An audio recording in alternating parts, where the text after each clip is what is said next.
Adventure and Pipeman on W4CY Radio.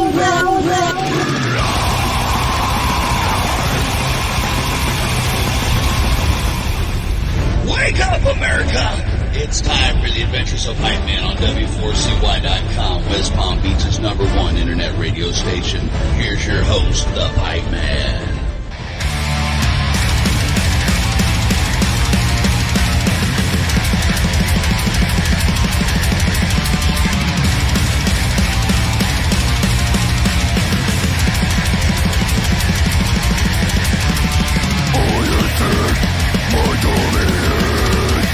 This is Pipeman here on the Adventures Pipeman W4CY Radio, and man, there's some new music we're about to talk about that is right up my alley. Like, I love all metal. No, let's not say all, because there's some that I don't. But thrash metal and death metal and black metal are basically my origins and my go-to. And this band is brutal, and that is like the best compliment I could give them. So I'd like to welcome to the show Chris from Backstabber. How are you? Hello, I'm fine, thanks. That's our Holy Trinity, eh? I know, you got that. To me, that is the Holy Trinity. Forget all the other bullcrap Holy Trinity. That's the Holy Trinity. In fact, on the show? Yeah, in fact, back when it was a lot easier to even distinguish in some respects, but it was also because there was so little of it that they always did kind of, pun intended, mosh together, you know, because like Possessed, like I went to see them when they first started and there was nobody else like them, you know, and then it's kind of funny because I was very into Venom back in the day. That was quote unquote the only black metal band. And now you talk to black metal bands now and they don't even consider Venom like black metal. So, but this new music, oh my God, Harvesting the Weak. First of all, that title alone is badass. And then when I listen to it, watch the video, it lives up to that name for sure. Thank you very much. So tell us a little bit about that song. We'll start there, and then we'll talk about the new EP coming out as well. Excellent. It's hard to talk about just one song because this is a short EP. It's 4 songs. It's a concept album. It's something that's been in my mind for a couple of years now. It's the book that I read called The Celestine Prophecy by James Redfield. Read that book a long time ago. Not metal at all. It's like a fiction novel about some dude having revelations about life and blah, blah, blah. But there's a part of that book where the author talks about controlled dramas. These are behaviors that you can use to drain people's attention and energy. And that was metal as fuck. Yes. So like, oh, there's something to do with that. There's something to do about that. And so there are 4 patterns. The first one is intimidation. And then you've got the poor me's, the people that are always complaining. Then you've got interrogation. And then you've got indifference. And together they form like a vicious circle. So each pattern answers to the previous one, and the next one, and then you go back full circle when you're indifferent, how you bring someone back, intimidation. And so here comes Harvesting the Weak, which is the first song. This is about the intimidator. So basically, it's as brutal as it gets. See, you know what I love about all of that? First of all, I'm a total metalhead, but I'm also a motivational speaker. So like, when you start talking about all that stuff, that's right up my alley too. And it also dispels a lot of myths about metal for people that are not into metal. Like, they think metal is all about, death and destruction and Satan and blah, blah, blah, blah, blah. Whereas a lot of the really good metal is about things from books and from history and from real issues. Like, you take my favorite all-time ever band, who is now reuniting for 3 festivals on a tour that I do. Like, I do a festival tour where I do radio coverage, and they're going to be at 3 of them that I do, and it's the only 3. Slayer. Okay, now Slayer always thought, oh, they're just about devil worship. Or, like, first of all, Tom is a born again Christian, and we used to laugh about it back in the day that people thought that. But Jeff wrote a lot about World War II because he was like a World War II buff. Okay. But people that didn't understand Slayer or know Slayer would have never thought about that, and, you take bands like Iron Maiden, like almost every Iron Maiden album is based on a book. And there's so many especially in the death metal arena, there's so many bands that are writing about such intelligent, literature. And people just think, oh, they're just screaming. Yeah, but as much as I agree with you, stereotypes are important. Yes. That's how you take the posers out.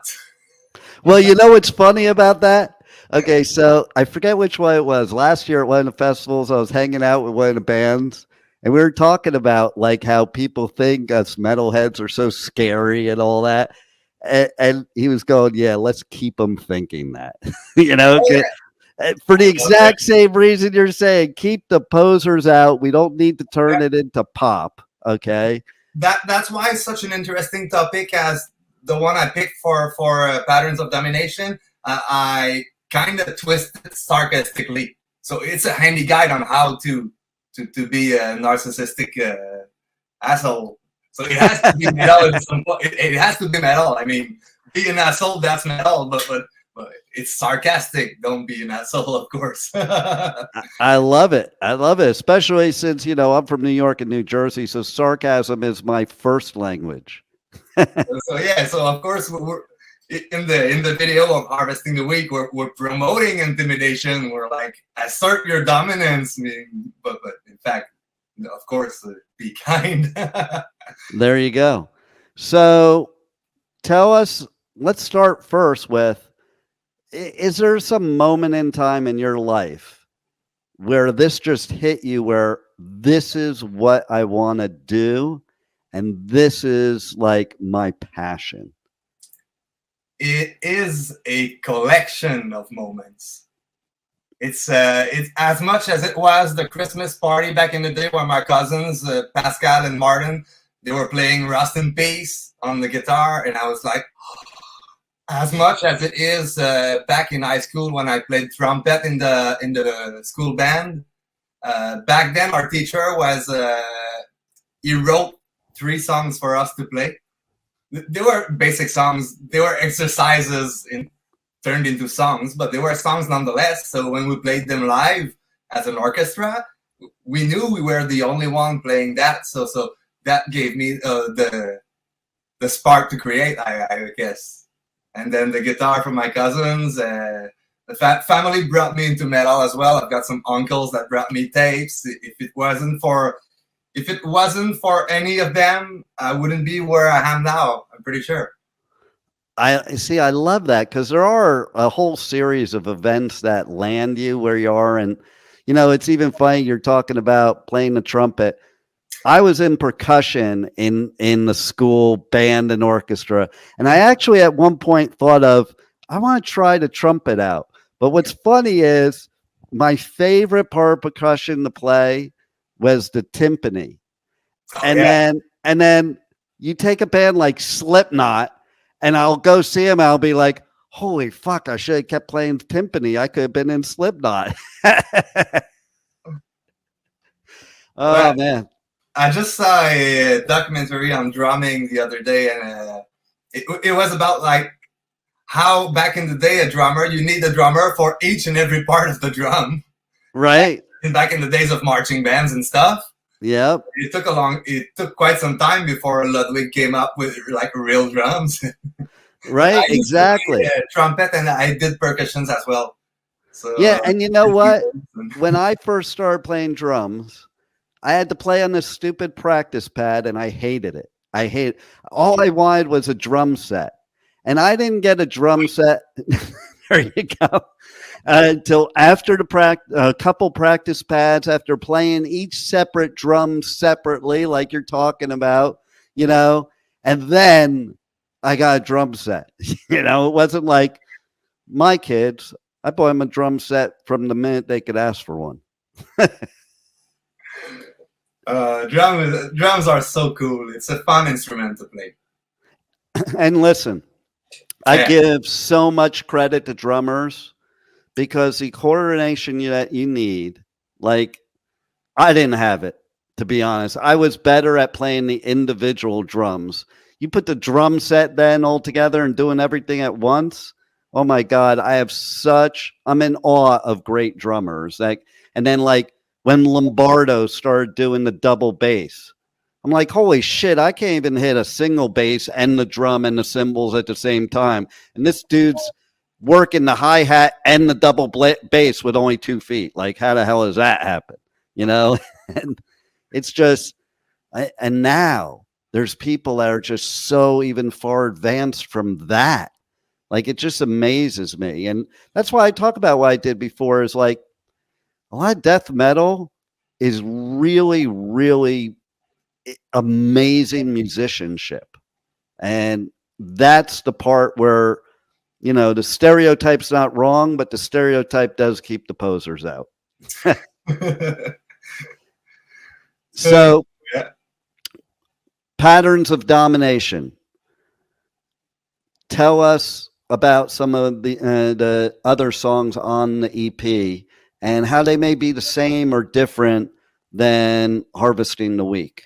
They are different. I love it. The 4 patterns are different, so it had to be different. So each song has a different vibe. We've tried to explore a couple of niche, of subgenres of the great genre that is death metal. So on Harvesting, that obviously that's like old school death metal a bit. There's a little trashy side, but we have Langue Sale, which is the second one.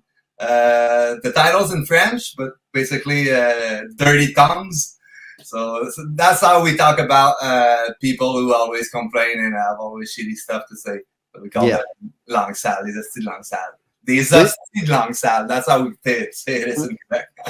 Which there's a lot of them nowadays. Oh my God. I even thought COVID would cure the bitchers of music festivals and concerts, because we got it taken away.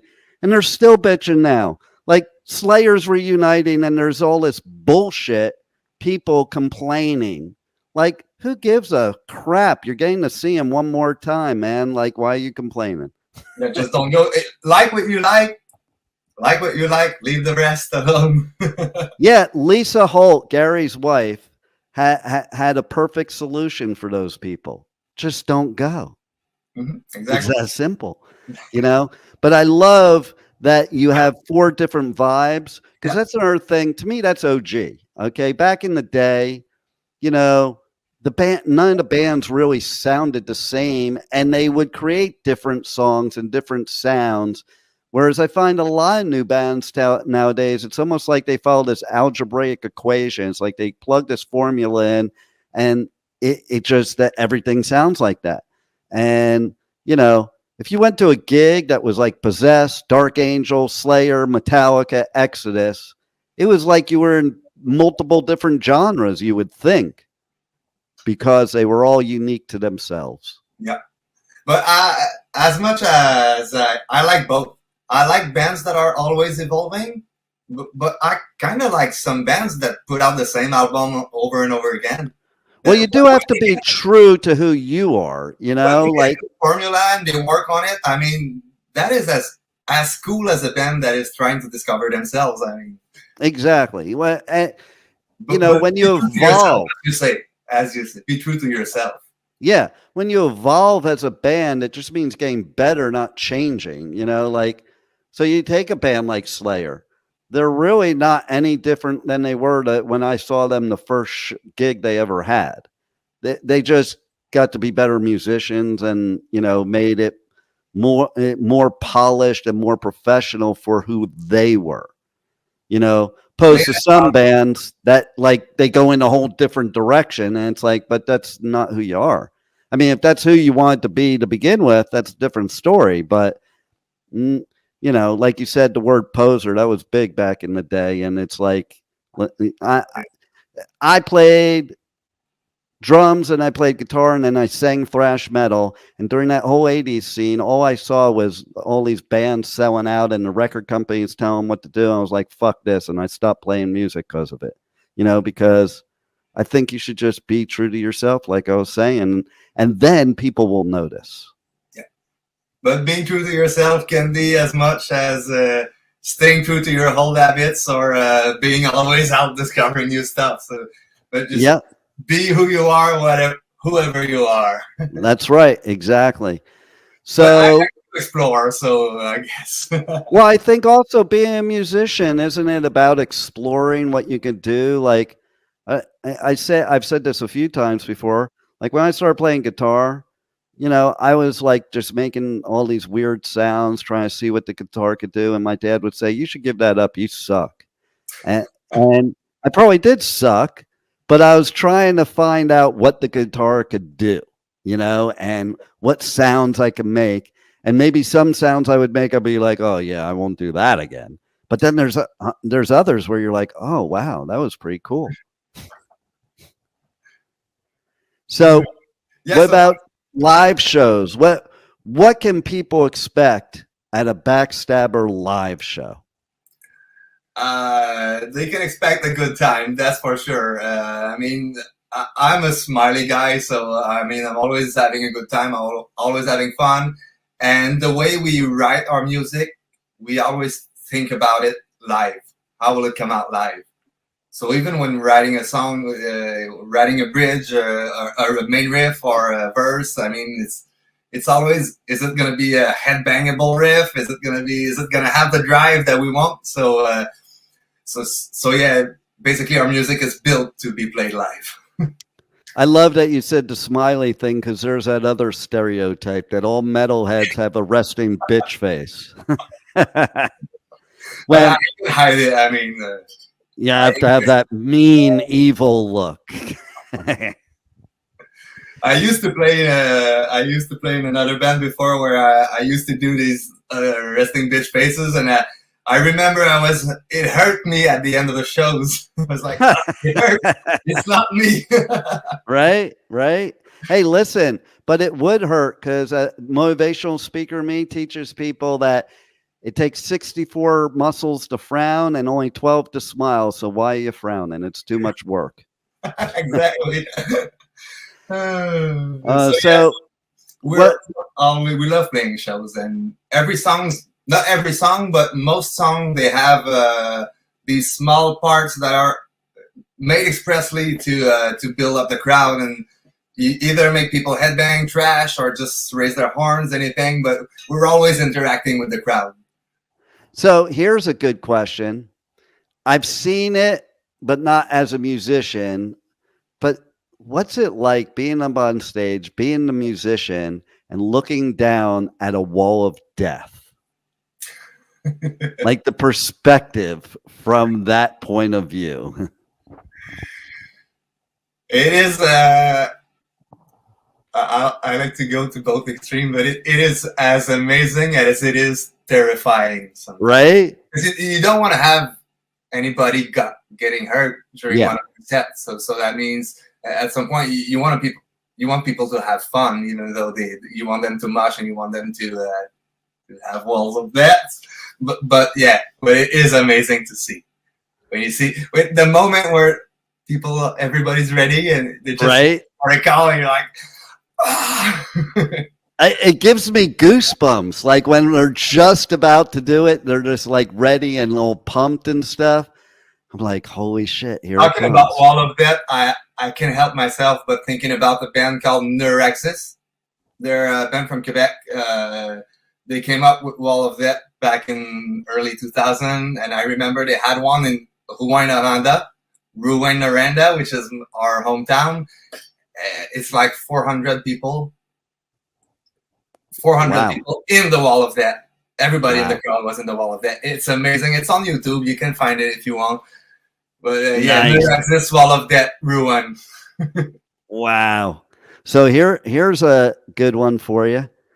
My daughter's bat mitzvah, I moshed with the rabbi at the bat mitzvah. It's like the meme with the Meshuggah song where all the rabbis are like... Totally, man. Is that awesome or what, man? That was like the highlight of it, you know? Oh, man. So how do people reach out to you guys, connect on socials, check out your music, merch, all that good stuff? We're boomers. We're still on Facebook. I mean, well, we're on Messenger more than Facebook, but we're still there. Instagram a bit. We're also on YouTube and Bandcamp for anything related to merch or anything. But if you want to have a chat with us, we're on Facebook and we're all easily reachable and ready to have a chat with any of you. You know, it's funny. There's parts I hate about Facebook, but what I do love about Facebook is some of the things you can do on there that you can't do on the others, like uploading a shitload of pics, you know, without having it be like a major amount of work. It's just like I go to a festival, I upload all my pics, and I share that Facebook album with the promoter. It makes it real easy, you know. And I don't know. I think people interact more on Facebook, but you know, maybe that's just me. But I'm on all of them, including TikTok, which, you know, if you're not on spend a lot of time on Reddit because I really enjoy Reddit. It's text based, and I'm a reader, so I really enjoy Reddit. But do you like Quora too? I sometimes I read Quora, but I'm not on there. Yeah, I do Reddit. I do Quora. I do them all. I got them all, but I still kind of stick to Facebook, even though people piss me off on Facebook. I still stick to it. I don't have a lot of conversation through comments on Facebook anymore, but I do have a lot of conversations through Messenger. Yeah, exactly. So, any final words you want to leave our listeners with that we haven't covered yet that they need to know? Well, we did not go through the whole album. We just got we just got the diverted. But if you want to know more, feel free to come by. Honestly, have a chat. Tell me more. Tell me more now. I think they want to hear more now. Well, we were talking about Langsal, which is pretty much about the people complaining. So it's about social media. And then musically, it's more into the core side of metal. The one that's generated the hate comments through social media. And then we have Crawling Through Your Bones, which is about the interrogator. As much as it is about the interrogator, when I wrote the song, I just one-shotted it, and then I looked back at it, and I was like, it's almost like I'm talking about a rape. I mean, it's the same kind of feeling that you get your intimacy violated when someone is just like asking questions just to get a hand of you. It's basically the same feeling. I mean, so yeah, Crawling Through Your Bones, which is a little bit more into blackened death metal. And then the last one, Snitches Get Stitches, which is about the indifferent people. So it's really fucked up. I guess it's our most technical song. Okay. So I wouldn't dare to say it's tech death because I don't consider myself as good as a guitar player, but definitely it has a hint of it. And I love the name. I got a friend of mine who, when I told her about that name, I was thinking about it. She was like, "Is that like a rap song or something?" Oh, that's so funny. I could see that too. I could see somebody thinking that. That's so funny. But it was about indifference. But as much as it is indifference, Snitches Get Stitches. It's a mojo about the gang culture where keep it to yourself. Yeah. So the less you say, the less you risk. Sometimes that's actually like a real good words to live by in every area of life, to be honest. Just like we don't want these pop people to know that metalheads are actually nice people. Oh man, well, In I gotta Quebec, tell you, most metalheads, most singers are teachers. Most singers in Quebec are teachers. really, Whether I it's didn't know history that. or French or English or a lot of metal singers are teachers. See, Like I didn't know that. That's pretty cool. on Facebook, I really enjoy to read Pat Loisel from Augury. He's a history teacher. He's a history teacher. He always have really fun stuff on Facebook. Honestly, he's a huge poster, so he's really enjoyable to read. So I'm in Costa Rica right now, and a lot of your people are here. Like a lot of Canadians come to Oh Costa yeah, Rica. A lot. But I do like Montreal is one of my favorite cities. I remember back in the day, I went to Montreal, and I was a huge Devils fan when Jacques Lemaire was the coach. And in New Jersey, where I was from, you had the rivalry between the Devils, the Rangers, the Islanders, and the Flyers. And like very few Jersey people were into the Devils because, when you're like my age, you first were a Rangers fan or an Islanders fan or a Flyers fan and then became a Devils fan because Devils didn't exist.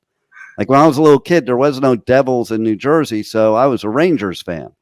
But then once I became a Devils fan, it was like you would yell Rangers suck and, use the rivalry. So it was funny because I remember so clearly I was at this bar in Montreal and I was wearing a Devils ski jacket. It was in the winter. And everybody was so nice to me because I was wearing a Devils jacket. And I'm like, this is strange.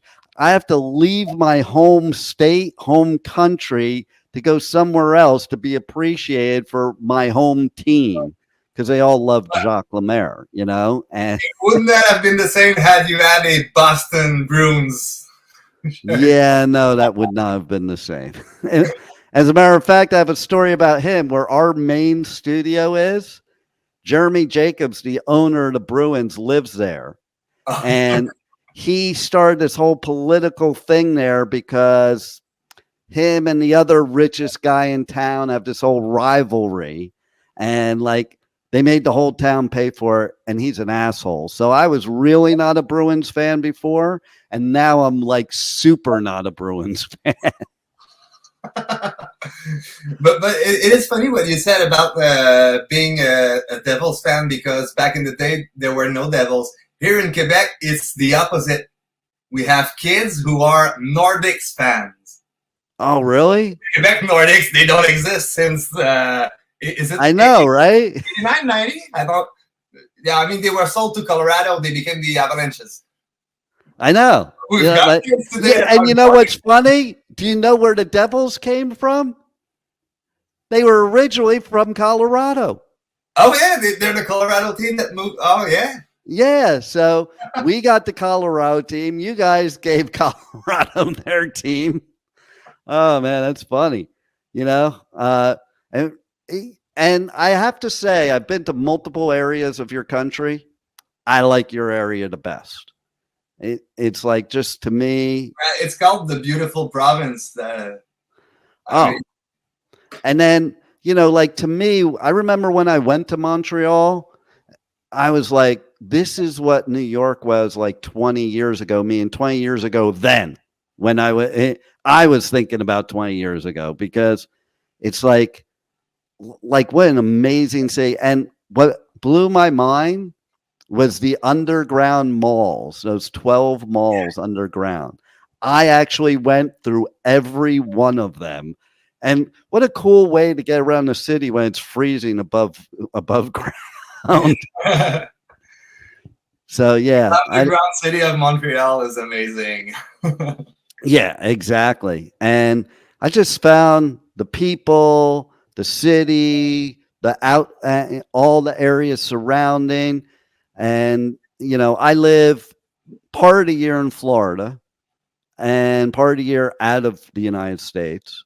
And the part I live in Florida, my landlord who I rent from is from in Quebec. So I'm like surrounded by Canadians. I like them. I like them better than my people now anyway, because my people are becoming a bunch of assholes. Yeah, we've got a lot of Quebecers in Florida. They're called snowbirds. Yeah, when so the winter come over here, it flies out.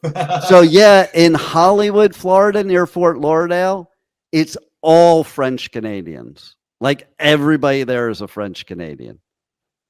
So there it is. Well, yeah, and as much as we're bilinguals, older generations are more unilingual French, and so it probably speaks French a lot in there. Eh? Yeah, absolutely. I'm guessing a good proportion of them does not speak English at all. Probably not. Well, that's like in Miami, you know, Spanish is the primary language. English is second. I took my daughter someplace in Miami and she was trying to order and they didn't understand her. I'm like, yeah, no, they don't understand English here. Here, I'll order for you. You feel just like francophones in Montreal sometimes. Oh, really? Well, those that only speak French, yes. Sometimes. Yeah, that makes sense. Thailand, that makes sense. To expect being served in English. And, you know, it's funny because then you have, like, I also cover Hellfest. And so a lot of people there, they don't like to speak English at all. But it's funny that the French in France, too, that they sound different than the French in Montreal, Quebec. And then I'm taking this like immersion Spanish class here so I can be even better. And there's a girl in there that she was speaking French. And it was funny because I was like, so are you from Canada or are you from France? And she goes, I'm from Belgium. And I had forgot about that one because we had a studio in Belgium for a while and I forgot, oh yeah, they speak French too. Yeah. And they have that, you know the numbers in French, how fucked up they are? But Tell me. Belgium doesn't have that. Really? Yeah. It's called a vicesimal numerical.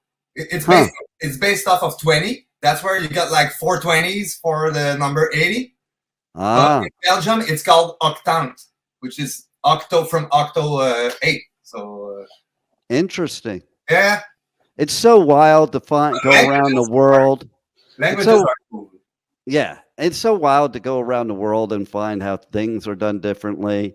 Even like that's one of the reasons I'm taking a class here is because how they speak Spanish in Costa Rica is different than how they speak in Spain or Mexico or Puerto Rico. And I over the weekend, I took a trip down to Nicaragua and they speak it totally different too. And they all have different words for things. Funny story. So we had these Argentinians doing a show on our station because where our station is located is like an equestrian mecca. And so there's a lot of South Americans there that are in the equestrian community. And one day they're in the studio and I misheard a word that they said. And I thought they said mota, which I don't know if you know what that means, but that means pot. Okay. And then they had this stuff that looked just like pot. And I'm like, you can't do that in here. And this was like years ago when it was totally illegal. And they started laughing. They're like, no, it's not mota, it's mate, which is this tea that Argentinians drink like all day, every day. And it's an herb and it looks like it's pot. And of course, mota, mate, you know, you can mishear that. Oh, yeah. So it was so funny. But even now that it's been legalized in a couple states in the US and Canada, it's been legalized for a couple of years, but it's still not as socially acceptable as beer, let's say. Yeah, in the States, it depends on where you go. Because like in California, it's kind of ridiculous. It's almost too extreme. It's like people are stoned all day, every day, and it smells like pot everywhere you go. You know, even like I went to Rainbow on the Sunset Strip not that long ago. People are just sitting at tables smoking pot. And I'm like, that's weird. Whereas now you go to Vegas, you can buy it, but it's illegal to smoke it in public. So if you try to smoke it going home, I mean, they do, it's Vegas, but if you try to do it going home, you're getting busted. Florida, it's still just medicinal. So there is no recreational, and you have to get like a prescription, you know, which is really easy to get. Like you could go to these doctors they have, and you could say, I stubbed my toe, and they'll give you a prescription. And I'm pretty sure you can ask how much you need per day. right. Yeah. And the shit they give for the medical, that's like the strongest crap there is, you know? And so it's kind of interesting that it's probably the same in your country and in our country that there's no unification. Like, I don't know. I just think it should be either legal or not legal, and it shouldn't be different everywhere you go, personally. You know, maybe a little bit of a variation, but it's not like alcohol's legal at some and not legal in others, and only for medicinal in others, you know. But that's what happens when you have a big country. Oh yeah, and sometimes you have to respect every state's. I mean that in Canada we call that a separation of powers. Right. Provinces have certain powers. They manage education, they manage healthcare, and the federal manages like immigration and foreign policy, stuff like that. But sometimes they have some money for some stuff, or they want to push some stuff, and then provinces go, "Hey, it's our thing." So yeah. And it's the same. It's the same in the States. Like, to me, I always think of the United States as every state's its own country, pretty much. And marijuana fell under the healthcare umbrella, so every province said, "Hey, it's our thing." Right? So you can have like a federally across the board law. So it has exactly. Well, I think everybody needs to get your EP. Patterns of Domination. It's badass, and it has substance to it. And definitely, I mean, at the very least, get off this interview and go check out the video for Harvesting the Week, and you'll definitely want the EP for sure. And yes, it's out this Friday, March 15th. So yeah, make sure you go watch that video. It is amazing. The producers, Production Trois Tiers, they do a really great job. Everything they do is amazing. I love it, and it was a great job. So you guys rock. I love it, and love your music. And thanks for being on the Adventures of Pipeman. Thank you very much, and thank you everyone for watching this. Thank you for listening to the Adventures of Pipeman on W4CY Radio.